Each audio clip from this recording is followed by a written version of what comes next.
Georgia O'Keeffe was an artist born in Sun Prairie, Wisconsin in 1887.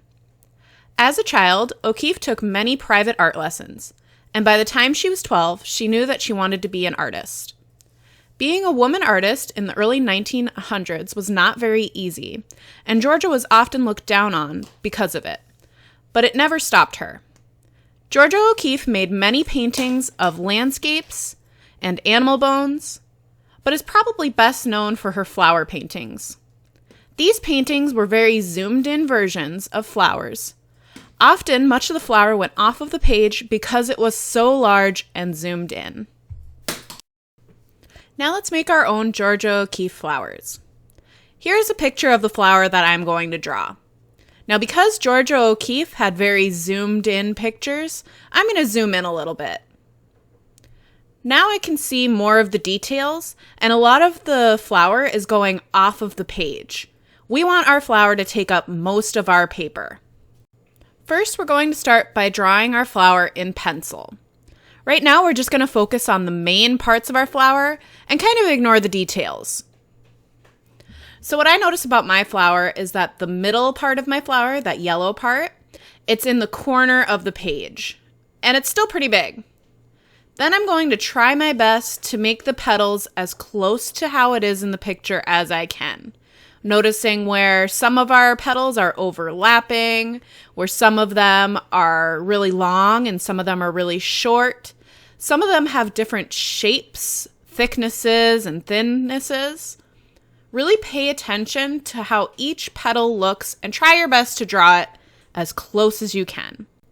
Now, I noticed as I got to the edge of my page that I didn't have the same amount of petals that were in the photo. And that's okay. If you can't fit everything that's in the photo on your paper, that's fine. You just have a more zoomed in version of your flower. Now that we have the main shape of our flower, we want to look at more of those details. So let's look at that yellow part. If we look inside of the yellow part, you'll notice that it's not just yellow. There's a bunch of these circles all around it.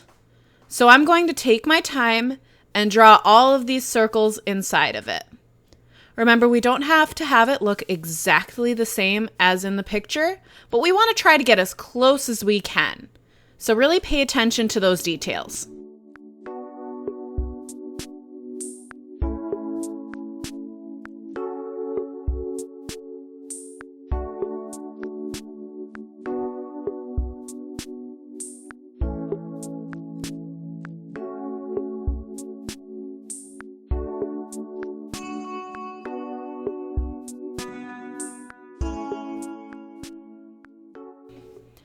Now that we're done with the center part, let's take a look at all of our petals here. You'll notice that our petals aren't just white. They have a shadow on each of them.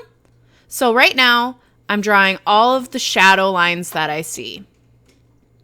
You'll also notice in the flower petals that there are a bunch of different wrinkles and stuff. So I'm going to add in those wrinkles as well. When you're looking at your own picture of your flower, really pay attention to the small details. Zoom in really, really close. There are a bunch of details that you might miss if you're just glancing at a photo really quick.